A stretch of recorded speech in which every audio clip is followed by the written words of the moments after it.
Баршаңызға сәлем, сіздермен бірге Сымбат. Бүгін мен сізбен осындай дәмді әрі нәзік кекстің рецептісімен бөліскім келеді. Мен салмасына ештеңе салмадым, бірақ сіз қалауыңыз бойынша жаңғақ, мейіз немесе шоколад салсаңыз болады. Видеоның соңына дейін қарап, менімен бірге болыңыздар. Рецепт сіздерге ұнайды деген ойдамын. Ең алдымен бөлме температурасындағы жұмсақ сары майды ыдысқа салып, жақсылап миксермен 2 минуттай араластырамыз. Оның үстіне қантты аз-аздан салып отырып, тағы да бірнеше минут миксерлейміз.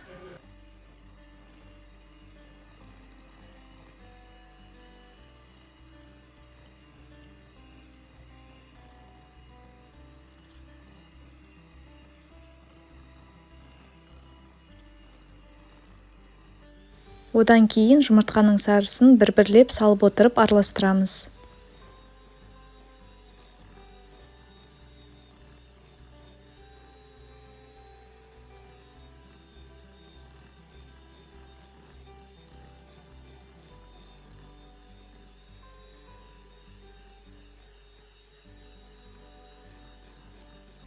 Содан соң бір жұмыртқа саламыз.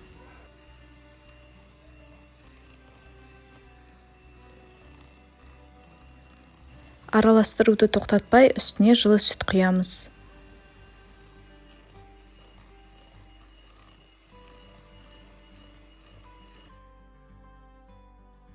Ұнның үстіне тұз және қопсытқыш қосамыз. Ұнды аз-аздан електен өткізіп отырып араластырамыз. Бұл жерде миксер қажет емес.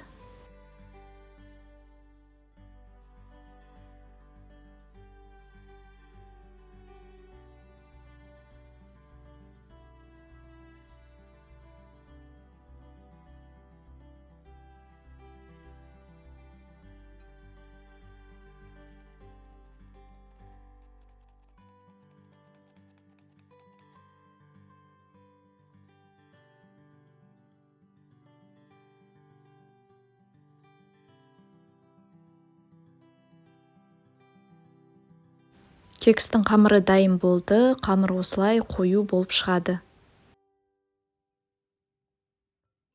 Қамырды формаға бір ас қасықтан салып шықтым. Мен кекстерге арналған осындай кішкентай форманы қолдандым, бірақ сіз кез келген қалауыңыз бойынша басқа да форманы қолдана аласыз. Қамырды форманың 3/2 бөлігіне саламыз, себебі қамыр пісу барысында көтеріледі. Кекстерді 180 градус қызып тұрған пеште 25-30 минутта пісіріп аламыз. Кекс беті қызарып, жұмсақ болып, көтеріліп піседі. Сіздер де міндетті түрде дайындап көріңіздер. Осы видеодағы әдемі әрі сапалы ыдыс үшін тарелка ақтау дүкеніне алғыс айтамын.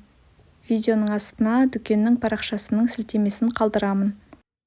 Сіздермен қоштаспаймын, келесі видеода кездескенше.